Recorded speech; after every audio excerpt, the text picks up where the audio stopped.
बच्चों आज हम लोग पढ़ने वाले हैं सोशल साइंस क्लास 9 का चैप्टर नंबर 6 डेमोक्रेसी। बेटा ये चैप्टर आपके लिए बहुत ही ज्यादा इंपॉर्टेंट है। अगर आपने इस वीडियो को क्लिक कर दिया है तो आपसे हम्बल रिक्वेस्ट है कि बेटा इस वीडियो को पूरा देखना, क्योंकि ये वीडियो आपके लिए ही बनाया गया है और बहुत मेहनत से बनाया गया है। आपके नॉलेज के लिए मैं बता दूं कि मैं खुद 5 साल से ज्यादा हो गए मुझे इसी लाइन में, मतलब प्रोफेशन से हम टीचर ही है। ऐसा नहीं कि सिर्फ मैं ऑनलाइन पढ़ा रहा हूँ, ऑफलाइन नहीं पढ़ाता। हमारे साथ बने रहो बेटा, बहुत ही मजा आने वाला है। चलिए शुरू करते हैं। सबसे पहले हम आपसे ये पूछेंगे, बताओ बेटा डेमोक्रेसी का मतलब क्या होता है, तो आपका आंसर क्या होगा। चलिए हम बताते हैं। फॉर एग्जाम्पल मान लो आपके क्लासरूम में, आपके क्लास में मॉनिटर का सिलेक्शन करना है, ठीक है। तो अगर आपके प्रिंसिपल डायरेक्टली आपके क्लास में आए और कह दे, आपको ही उठा के कह दे कि बेटा ये बच्चा कल से इस क्लास का मॉनिटर है, तो क्या ये डेमोक्रेसी है? नहीं। क्योंकि हो सकता था कि जब मॉनिटर की बात होती तो 2-4 बच्चे और आते, वो भी पार्टिसिपेट करते, वो भी कहते कि मुझे भी मॉनिटर बनना है, और जो बच्चे होते वो वोटिंग करते, फिर एक मॉनिटर बन के आता तो समझ में आती बात। तो हम उससे कहते कि भैया ये है डेमोक्रेसी। लेकिन डायरेक्टली अगर आपने चूज कर दिया तो फिर ये डेमोक्रेसी नहीं है। ये तो बात हो गई बेटा, चलो जनरल वे में बात हो गई। आपका टेक्स्ट बुक क्या कह रहा है जरा इसके बारे में समझिए। टेक्स्ट बुक में हम क्या क्या पढ़ने वाले हैं जरा शॉर्ट में मैं आपको बता दूं कि बेटा हम यहाँ पे डेमोक्रेसी समझेंगे, टाइप्स ऑफ डेमोक्रेसी समझेंगे, ठीक है। इसके साथ साथ इलेक्शन के बारे में बात होगी, डायरेक्ट इलेक्शन क्या है, इनडायरेक्ट इलेक्शन क्या है, ठीक है। मीडिया के बारे में हम बात करेंगे, ठीक है। तो वल्नरेबल ग्रुप्स उसके बारे में बात करेंगे। बेटा ये सारे टॉपिक हम लोग इस चैप्टर में पढ़ने वाले हैं, लाइन बाय लाइन पढ़ेंगे। आपका कॉन्सेप्ट एकदम बेहतरीन वे में समझ में आएगा, एकदम क्लियर हो जाएगा, गारंटी है। चलिए शुरू करते हैं। व्हाट इज डेमोक्रेसी आपके एनसीईआरटी टेक्स्ट बुक के अकॉर्डिंग कह रहा है, democracy is a form of government in which power rest with the people. Simple सी बात इन्होंने बता दिया कि भैया डेमोक्रेसी वो है जहां पावर लोगों के पास होता है, ठीक है भैया, हमको समझ गए। और it is based on the principles of, किस पे बेस्ड होता है बेटा? Equality, freedom, justice and participation. तो ये इन्होंने बता दिया भैया डेमोक्रेसी का मतलब कि डेमोक्रेसी क्या है। तो वैसे ही गवर्नमेंट को डेमोक्रेसी कहेंगे जहां पे पावर लोगों के हाथ में होता है और इक्वालिटी होना। सर इक्वालिटी का मतलब नहीं समझ में, एक एग्जांपल दे दो, ठीक है। मतलब ये है कि आपकी कंट्री में, हमारे कंट्री में जितने भी लोग हैं, अमीर है, गरीब है, छोटे हैं, बड़े हैं, ठीक है, वो सभी को इक्वल ट्रीट की जाएगी। फ्रीडम का मतलब आप इंडिया में कहीं भी रहो बेटा, कहीं भी जाओ, जो मन में आता है वो करो, घूमो, खाओ, फिरो, मस्त, सभी को फ्रीडम। जस्टिस बेटा, जस्टिस का मतलब सभी को इक्वल ट्रीट किया जाएगा। अगर किसी ने कुछ गलत किया है उसको सजा वही दी जाएगी जो अमीरों को दी जाएगी, ठीक है। तो यहाँ डिस्क्रिमिनेशन नहीं होगा, सबको जस्टिस मिलेगा। पार्टिसिपेशन, ठीक है। अब ये पार्टिसिपेशन का मतलब ये नहीं है कि आप सिर्फ गए वोट देकर आ गए और आप इंडिया के कंट्री और हो गया आपका पार्टिसिपेशन। नहीं, अगर कुछ सोशल इश्यूज हैं तो आपको सोशल इश्यूज के बारे में बात करनी होगी, उसमें भी आपको पार्टिसिपेशन करना पड़ेगा। तो आई होप डेमोक्रेसी का मतलब समझ में आ गया। अगर क्वेश्चन पूछा जाए व्हाट इज डेमोक्रेसी तो लिख सकते हो बेटा, 1 मार्क्स के लिए वेरी वेरी इंपॉर्टेंट, हाँ या ना। तो क्या है डेमोक्रेसी? लोगों का पार्टिसिपेशन होना, और ये 4 प्रिंसिपल्स याद करो, equality, freedom, justice and participation. चलिए नेक्स्ट चैप्टर जरा और भी डेमोक्रेसी के बारे में समझेंगे। बोला कि डेमोक्रेसी की अगर बात की जाए बेटा, ये तो पॉलिटिकल अथॉरिटी टोटली किसके हाथ में होता है? लोगों के हाथ में होता है, पीपल के हाथ में होता है। पॉलिटिकल अथॉरिटी, सारा पावर लोगों के हाथ में होता है। अगर बात कीजिए तो बेटा हमारी कंट्री में, डेमोक्रेसी कंट्री में, इलेक्शन जो होते हैं वो election free and fair election होते हैं। मतलब जो इलेक्शन होगा, आप क्या करेंगे, हम क्या करेंगे, मिलके क्या करेंगे, लीडर्स को चूज करेंगे। सारी बात समझे, एमएलए, एमपी, जो भी इलेक्शन होता है, हम वोट करेंगे और हम उसको जिताएंगे, ठीक है। वो हमारे बिहाफ पे जाएगा और आपके और हमारे लिए अच्छे अच्छे कानून बनाकर लाएगा, अच्छे अच्छे पॉलिसीज लेके आएगा। और जो इलेक्शन होगा वो फ्री एंड फेयर इलेक्शन होगा, कोई डिस्क्रिमिनेशन नहीं होगा, कोई फोर्सफुल नहीं होगा कि भैया इसी को वोट करना है या नहीं करना है। हमारी कंट्री पूरे वर्ल्ड में बेटा लार्जेस्ट डेमोक्रेटिक कंट्री है, क्योंकि यहाँ की पॉपुलेशन 140 करोड़ से ज्यादा है, ठीक है। अगर हमारी कंट्री की बात करें तो अगर आप अपनी कंट्री को किसी अदर कंट्रीज में कंपेयर करेंगे तो हमारी कंट्री तो ठीक है, पॉपुलेशन में ज्यादा है। अदर कंट्रीज को हमारे कंट्री के स्टेट से भी अगर कंपेयर करेंगे तो हमारी कंट्री का पॉपुलेशन ज्यादा होता है, समझ रहे हो। अगर कॉन्स्टिट्यूशन की हम बात करें तो 1949 में कॉन्स्टिट्यूशन अडॉप्ट किया गया और इन्फोर्स करा दिया गया 1950 में। और इसके साथ साथ हमारा कॉन्स्टिट्यूशन हमें 6 फंडामेंटल राइट्स भी प्रोवाइड करता है। कितने फंडामेंटल? 6 fundamental rights. अब अगर हम बात करें historical rules of democracy in India कि भाई पहले एंशिएंट टाइम में, पुराने समय में क्या डेमोक्रेसी हमारे कंट्री में थी, तो आइए जरा देखते हैं। अगर एंशिएंट वैदिक असेंबलीज की अगर बात की, जहां सभा एंड समिति हुआ करता था, ये लोग भी बेटा मिल के कलेक्टिवली डिसीजन लेते थे। हमारी बात समझ में तो सोच लो, आज नहीं, आज से 1000, 3000, 4000 साल पहले भी हमारी कंट्री में डेमोक्रेसी थी, छोटी ही सही लेकिन थी डेमोक्रेसी।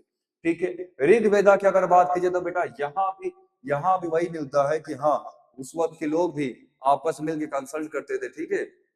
और उसके बाद कोई भी कॉमन पर्पस के लिए या जो भी कॉमन उनका प्रॉब्लम्स होता था, वहां बैठते थे, बात करते थे। मतलब कहने का कि ऋग्वेदा में भी लोग आपस में मिलजुल के किसी भी प्रॉब्लम का सोल्यूशन निकालते थे, गवर्नमेंट से रिलेटेड जो भी इश्यूज थे, तो वहां भी डेमोक्रेसी देखने को मिलता है। गणाध एंड संघास की अगर बात कीजिए बेटा, तो ये अर्ली रिपब्लिकन बॉडीज होती थी और ये भी अपने लीडर्स को बैठ के आपस में बात करके चूज करते थे। तो देखा जाए तो हमारे हिस्टोरिकल रूट्स भी बेटा कहीं ना कहीं डेमोक्रेसी से रिलेटेड है और डेमोक्रेसी पाई जाती है। अब चलिए, ये तो हो गए हिस्टोरिकल रूट्स की हमने बात कर लिया। ठीक है, आज से 4000 3000 साल पहले की हमने बात कर ली। अब फॉरेनर जब ब्रिटिशर्स आए तब हमारी कंट्री का क्या हाल था, तब हमारी कंट्री डेमोक्रेटिक कंट्री थी क्या थी उस वक्त? देखिए, बोला फॉरेन इन्वेजन की वजह से और कॉलोनियल रूल की वजह से हमारी कंट्री का डेमोक्रेटिक कंडीशन बहुत ही बद से बदहाल हो चुका था, खराब था। ठीक है। ब्रिटिश कॉलोनिज्म की अगर बात कीजिए तो यहाँ पे हमारे कंट्री के लीडर्स का पॉलिटिकल पार्टिसिपेशन बहुत ही कम था। बात समझ में आ रहा नहीं आ रहा है? कॉन्स्टिट्यूएंट असेंबली की अगर बात कीजिए तो बेटा, तो कॉन्स्टिट्यूशन असेंबली में ही क्या क्या ड्राफ्ट किया हमारा कॉन्स्टिट्यूशन 1946 और 1949 के बीच में डिबेट्स वगैरह हुए, डिस्कशन हुए, ठीक है, मीटिंग्स वगैरह हुए, और कॉन्स्टिट्यूएंट असेंबली ने क्या किया, ड्राफ्ट किया हमारा कॉन्स्टिट्यूशन 1946 और 1949 के बीच में। 2 साल 11 महीना आई थिंक 12 दिन ऐसे में हमारा कॉन्स्टिट्यूशन रेडी हो गया। अगर बी आर अम्बेडकर की बात कीजिए बेटा, ये ड्राफ्टिंग कमेटी थी और इनका सबसे ज्यादा कंट्रीब्यूशन है कॉन्स्टिट्यूशन को बनाने में। देख सकते हो बाबा भीमराव अंबेडकर, हाँ या ना? चलिए, पॉपुलर सॉवरेनिटी का मतलब समझेंगे। इसका मतलब क्या है? पॉपुलर सॉवरेनिटी का मतलब होता है कि all the political authority ultimate rest with the people. मतलब सारा पॉलिटिकल अथॉरिटी लोगों के पास होता है, सिटीजन्स के पास होता है, हाँ या ना? गवर्नमेंट से अगर हम बात की जाए तो legitimacy from the citizen rather than hereditary और डिवाइड राइट्स। तो यहाँ क्या कर रहा है कि जो गवर्नमेंट्स का जो पावर होता है, वो पावर कहाँ से आता है? लोगों से आता है, सिटीजन से आता है। ठीक है। ये कोई हेरिडेटरी या ये राजशाही वाला काम गवर्नमेंट नहीं है। ठीक है, किंगडम नहीं है।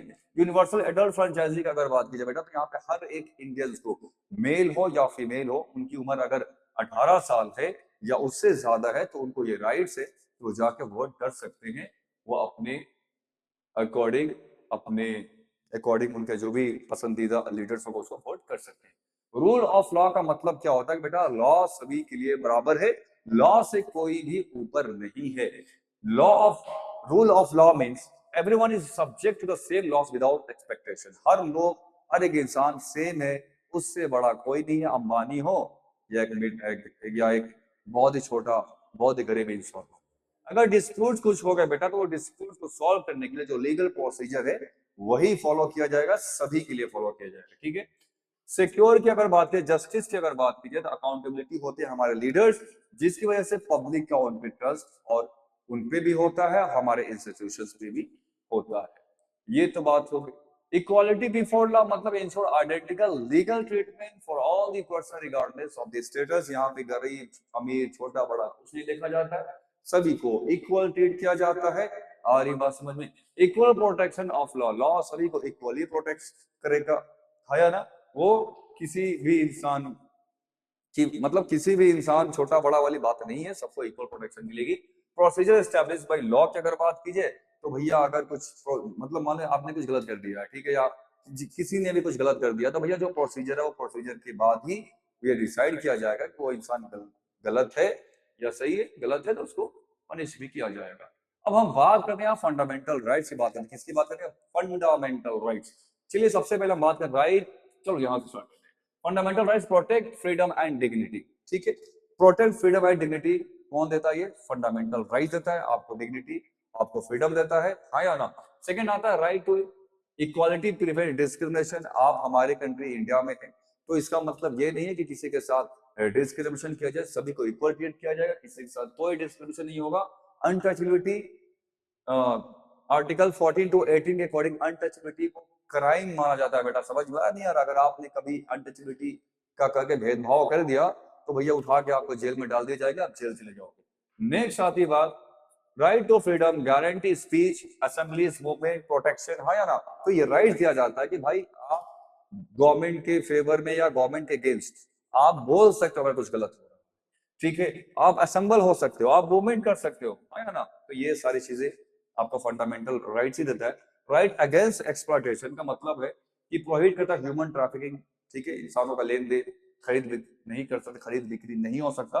एंड फोर्स लेबर, वैसे बच्चे जिनको फोर्सफुली आप कहीं माइनिंग वगैरह या हजार्डस एरिया में लगा दिया, क्रैकर्स फैक्ट्री में लगा दिया, तो वो सारे काम आप नहीं कर सकते, ठीक है? ये लॉ रोकता है। फ्रीडम ऑफ रिलीजन, भाई आप अपने कंट्री में जिस रिलीजन को फॉलो करना चाहते हो कर सकते हो, नहीं फॉलो करना चाहते हो नहीं कर सकते हो। कल्चरल एंड एजुकेशनल राइट्स ये स्पेशली प्रोटेक्ट करता है माइनॉरिटीज को, वो चाहे तो अपने कल्चर को और अपने एजुकेशन को डेवलप करना चाहते हैं तो उसके लिए वो इंस्टीट्यूशंस वगैरह ओपन कर सकते हैं। राइट टू कॉन्स्टिट्यूशनल रेमेडीज, इसे हार्ड माना जाता है, क्यों? क्योंकि अगर कुछ गलत हो रहा है आपके साथ या कंट्री आपके साथ हो रहा है कंट्री में, या किसी इशू को लेके अगर कुछ गलत हो रहा है तो आप सीधे पहुंच जाइए भैया, कोर्ट पहुंच जाइए और जाके वहां पे आप केस फाइल कर सकते हो, PIL फाइल कर सकते हो। आई बात समझ में? अब हम आते हैं, बात करेंगे सेपरेशन ऑफ पावर। अब यहाँ पे देखो भैया, लेजिस्लेचर का काम क्या है, एग्जीक्यूटिव का काम क्या है, जुडिशरी का काम क्या है, ये हम बात करेंगे। लेजिस्लेचर का काम होता है बेटा लॉ बनाना, एग्जीक्यूटिव का काम होता है लॉ को एग्जीक्यूट कराना, और जुडिशरी का काम क्या होता है उसको इम्प्लीमेंट करना और जजमेंट देना। ये देख चेक करते हैं कि भैया ये वाला अपना पावर गलत तो इस्तेमाल नहीं कर रहा, अपना पावर का ज्यादा मिसयूज तो नहीं कर रहा है। फिर ये इनका चेक करते हैं भैया ये तो अपने पावर का ज्यादा यूज नहीं कर रहे, फिर ये इनका और ये इनका। कहने का मतलब है कि सब एक दूसरे को चेक करते रहते हैं, इसे बोलते हैं चेक एंड बैलेंस भी बोलते हैं। समझ में आ रहा नहीं आ रहा है? ये अपने पावर का कहीं गलत इस्तेमाल तो नहीं कर रहे हैं, हाँ या ना? मम्मी मेरे गलत पावर का इस्तेमाल किया जा रहा है, वो वाली बात तो नहीं है। आई होप ये समझ में आ गई होगी आपको। अकाउंटेबिलिटी एंड ट्रांसपेरेंसी, अब ये क्या है भैया?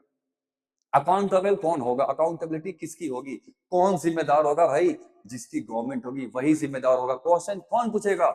इंसान पूछेंगे, पब्लिक पूछेगा, सिटीजन पूछेगा। वही चीज है बेटा कि इलेक्शन है, डिबेट है, पब्लिक स्क्रूटनी है, कि जो भी गवर्नमेंट कर रही है गवर्नमेंट को आंसरेबल करना होगा अगर पब्लिक ने कुछ पूछा। कुछ समझ में आ नहीं आ रहा है?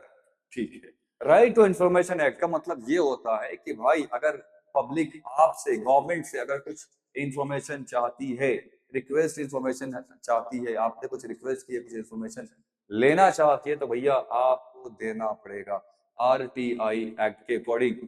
अब ये जो इंस्टीट्यूशन है CAG है, CIS है, लोकपाल है, CBC है, ये स्पेशली बनाया गया है ट्रांसपेरेंसी को प्रोटेक्ट करने के लिए, करप्शन को रोकने के लिए बनाया गया। आई होप ये भी आपको समझ में आया होगा। डाउट तो नहीं है बेटा? चलिए। हाँ सर थोड़ा ज्यादा फास्ट तो नहीं जा रहे हो? नहीं बेटा फास्ट नहीं जा रहा हूँ, आप समझदार हो, फटाफट समझ लेते हो। मल्टी पार्टी सिस्टम क्या होता है? नाम से मालूम हो रहा है मल्टी पार्टी, भैया जहाँ एक से ज्यादा पार्टी होगा उसे हम क्या कहेंगे? मल्टी पार्टी सिस्टम कहेंगे। अब ये मल्टी पार्टी सिस्टम का क्या मतलब है? मान लीजिए आप, मान लीजिए जो गवर्नमेंट है, अगर लोकसभा इलेक्शन का फॉर एग्जांपल लोकसभा इलेक्शन है, ठीक है, उसमें मान लो पार्टी, कोई भी एक पार्टी मेजोरिटी में आ गई। मान लो लोकसभा इलेक्शन में 543 सीट्स है, उसमें 272 सीट्स किसी एक पार्टी की आ गई, तो भैया उसकी मेजोरिटी में आ गए तो वो गवर्नमेंट बना लेंगे। अगर नहीं आए मेजोरिटी में तो क्या करेंगे? कोalition गवर्नमेंट करेंगे, या कोई कोalition गवर्नमेंट पहले से बना रखा है, उनका मिला के 272 सीट्स हो गए तो फिर वो पार्टी भी आ जाएगी। वही तो कह रहे हैं, A multi-party system allows diverse social and regional interests to find a political representation। और मल्टी-पार्टी सिस्टम बनाया भी इसलिए जाता है, हर एक अलग अलग पार्टी का अलग अलग इंटरेस्ट होता है, हाँ या ना? अलग अलग रीजन्स के लिए बनाए जाते हैं, अलग अलग लोगों के लिए बनाए जाते हैं। ये तो बात समझ में आ गई। ये वाला मैंने आपको पहले ही बता दिया मेजोरिटी सीट्स का, कि हाँ जिसके बाद मेजोरिटी होगी वो गवर्नमेंट बनाएगा। समझ में आ रहा नहीं आ रहा है? नहीं हुआ कोalition गवर्नमेंट बनेगा, 2-4 पार्टी मिलकर गवर्नमेंट बनाएंगे। ठीक है। नेक्स्ट क्या करा है, रिप्रेजेंटेशन ऑफ पीपल एक्ट 1951। अब ये क्या बताता है बेटा, ये इसके इस एक्ट के थ्रू पार्टी रजिस्ट्रेशन होता है, ठीक है, और इलेक्टोरल कंडक्ट इन इंडिया, मतलब इलेक्शन में अगर कुछ रूल्स एंड रेगुलेशन भी बनाना है तो इसी एक्ट के थ्रू बनाया जाता है और इस एक्ट के थ्रू इलेक्शन भी कराई जाती है। तो multi party system I hope आपको समझ में आया होगा। अब देखो बेटा, safeguarding vulnerable groups. Vulnerable groups का मतलब पहले बता दो सर, उसके बाद से जो कहना है कह देना। भैया वल्नरेबल ग्रुप्स का मतलब वो होता है कि वैसे ग्रुप जो कि एक्सटिंक्ट होने के कगार पे आ गए हैं या जो कि बहुत ही कम नंबर्स में हैं और ये खत्म हो जाएंगे, उनको प्रोटेक्ट करने की बात हो रही है, उसको हम क्या कहेंगे, वल्नरेबल ग्रुप या safeguarding the vulnerable group. अब सर ये तो बात समझ में आ गई कि वल्नरेबल ग्रुप्स का मतलब क्या होता है।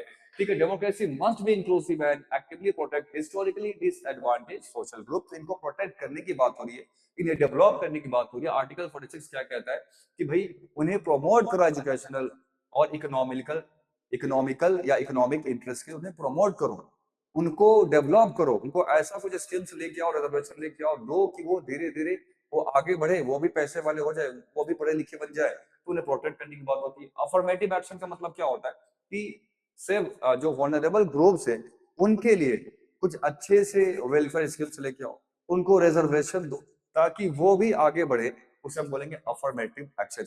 आई होप यहाँ तक आपको बात को समझ में आ रही होगी। चलिए आगे बढ़ते हैं बेटा, प्रोसेस, इंस्टीट्यूशन एंड वैल्यूज। अब ये क्या होता है, legislative processes involve parliament, state legislature and local bodies. इसका काम क्या होता है, इसका काम होता है कि लॉ बनाने का काम होता है। इलेक्टोरल प्रोसेस की अगर बात कीजिए, इलेक्शन कमीशन की अगर बात कीजिए, तो इनका काम होता है कि भैया इलेक्शन कराओ, फ्री एंड फेयर इलेक्शन कराओ। कोर्ट्स की अगर हम बात करें, रूल ऑफ लॉ की अगर बात कीजिए, तो यहाँ पे आप कह सकते हो कि जो कोर्ट है, जो सुप्रीम कोर्ट है, ठीक है, ठीक है, इनका काम है कि भैया प्रोटेक्शन प्रोवाइड करना, इक्वालिटी देना, हाँ या ना, और हाँ इक्वालिटी देना लोगों को और प्रोटेक्शन प्रोवाइड करने की बात होती है, जजमेंट देने की बात होती है। आई बात समझ, यस और नो। चलिए अब हम बात करें role of media in democracy. बेटा role of media in democracy आप तो पहले ही भली भांति जान रहे होंगे कि मीडिया आज क्या क्या कर रही है, लेकिन चलिए मीडिया का काम क्या था और मीडिया कर क्या रही है। Media inform citizen about the public affairs. कहाँ इन्फॉर्म करती है, वो तो सारा उल्टा पुल्टा मैसेज आपको पहुंचाती है। तो मीडिया का काम क्या है कि भैया सही सही मैसेज लोगों तक पहुंचाना, सही इंफॉर्मेशन लोगों तक पहुंचाना, ठीक है, गवर्नमेंट से क्वेश्चन करना, ये मीडिया का काम होता है। इन्वेस्टिगेट करना, journalism has played a crucial role exposing corruption and human rights violation. तो ये मीडिया का काम होता है कि भैया क्या करना, इन्वेस्टिगेशन करना, हाँ या ना, अगर कुछ करप्शन वगैरह हो रहा है, ह्यूमन राइट्स का वायलेशन हो रहा है, तो मीडिया का काम है क्वेश्चन करना गवर्नमेंट से, क्योंकि मीडिया को फोर्थ पिलर ऑफ डेमोक्रेसी माना जाता है। बात समझ में आ रही है, वो काम करना चाहिए। Social media amplifies citizen voices but also spread misinformation।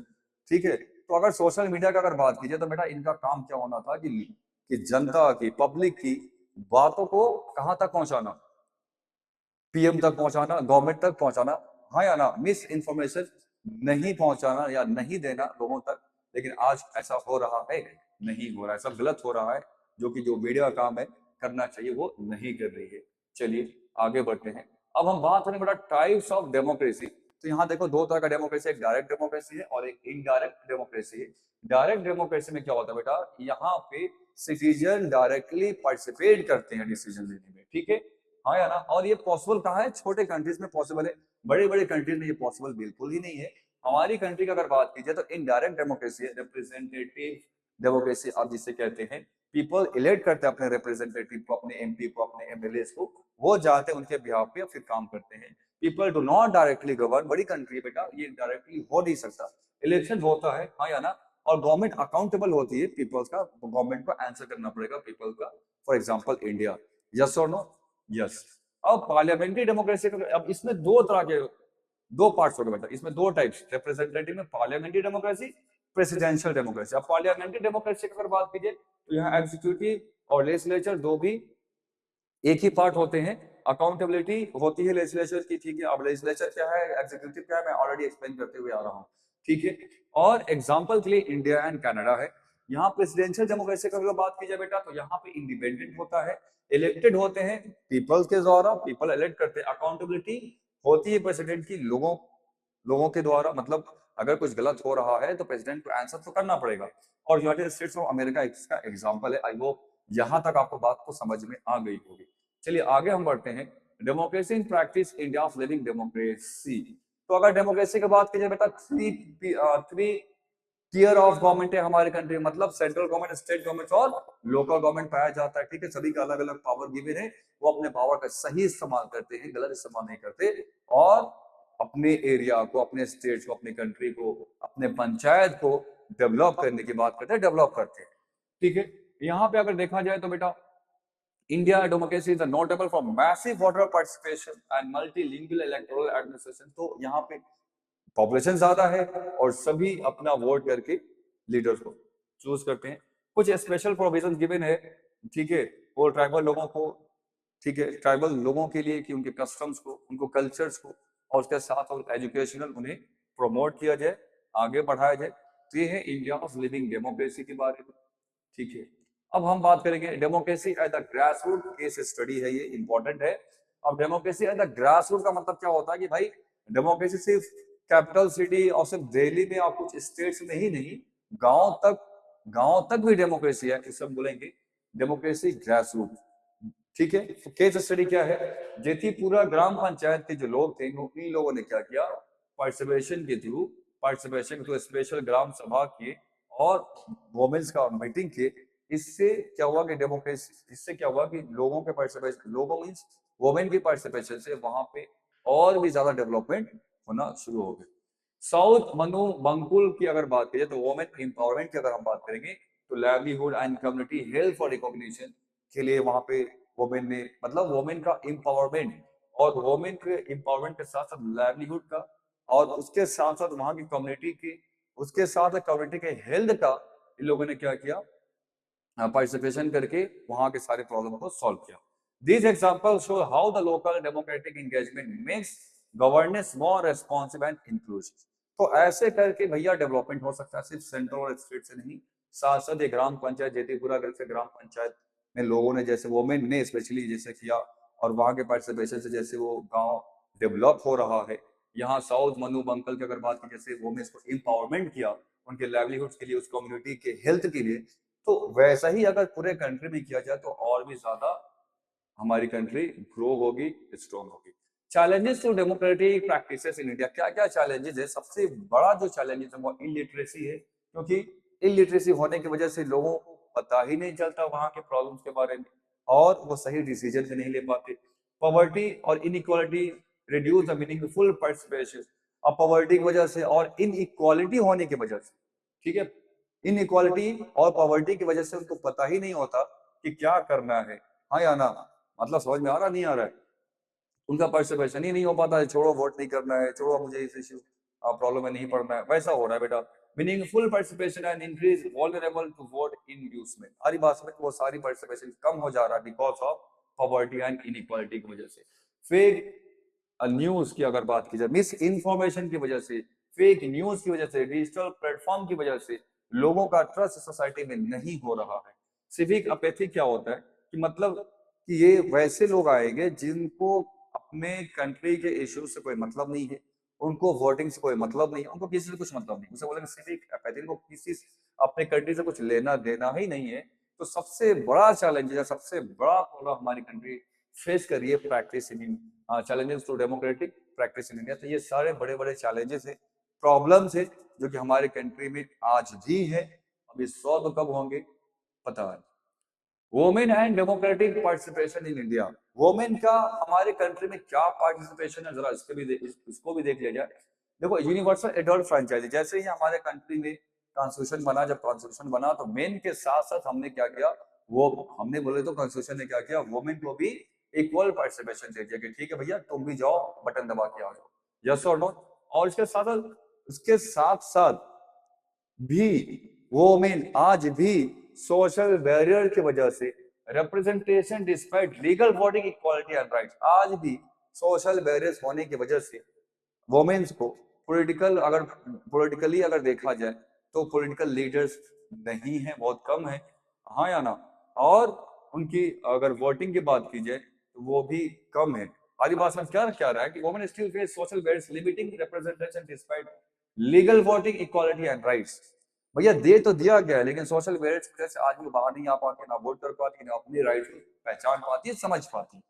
Constitutional reservation देने की अगर बात की गई, 1/3 रिजर्वेशन देने की बात की गई कि चलो भैया ऐसे नहीं तो ऐसे वोमेन थोड़ा आगे आ जाए, सामने आ जाए। रिजर्वेशन मतलब 1/3 वही आना है।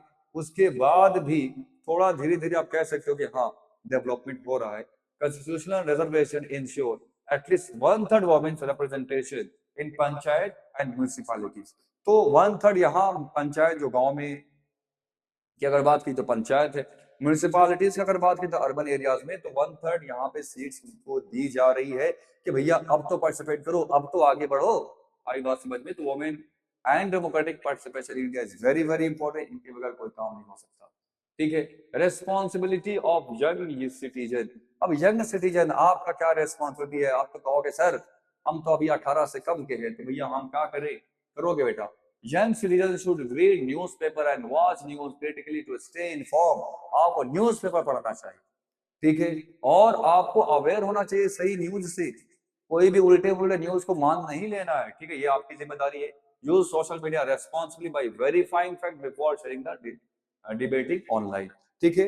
और जो भी आपको फैक्ट्स वगैरह कुछ मिले, कुछ न्यूज मिल गया, आप उसको स्प्रेड करना शुरू कर दिए, भैया उससे पहले एक बार जान लो कि उस न्यूज में जो आपने सुना है वो वेरीफाई करो कि सही है कि गलत है, तब आप उसे स्प्रेड करो। कॉन्स्टिट्यूशन, फंडामेंटल राइट्स, ड्यूटीज, ये भी आपको समझने होंगे, जो कि हमने आपको समझाते हुए आ रहे हैं। इंगेज इन कम्युनिटी सर्विस, ठीक है, एनएसएस, एनसीसी, स्काउट, ये सभी आपको स्कूल्स में आते हैं, भैया उसमें पार्टिसिपेट करें, जरूरत पड़े तो। समझ रहे हो ना?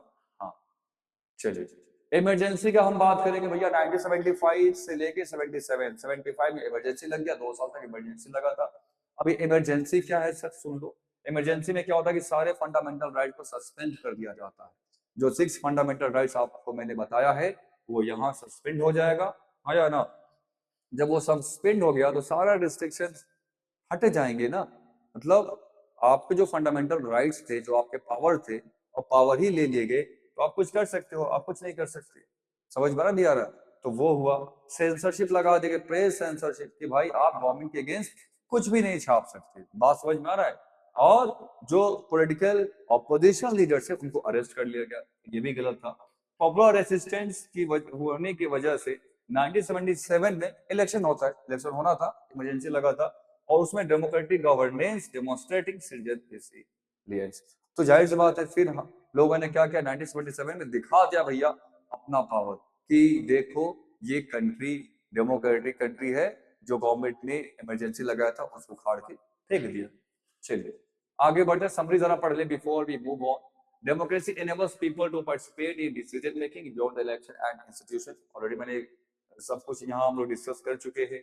इसका देखा जाए, सेपरेशन ऑफ पावर्स में पढ़ लिया, राइट्स पढ़ लिया, ड्यूटीज पढ़ लिया, रूल्स ऑफ लॉ पढ़ लिया हमने।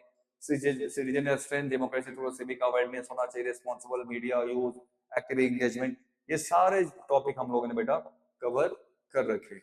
जस्ट और नो, आई होप आपको ये वीडियो, ये चैप्टर समझ में आया होगा। अगर समझ में आया तो बेटा लाइक शेयर और सब्सक्राइब करना ना भूले। मिलते हैं नेक्स्ट वीडियो में। Thank you so much.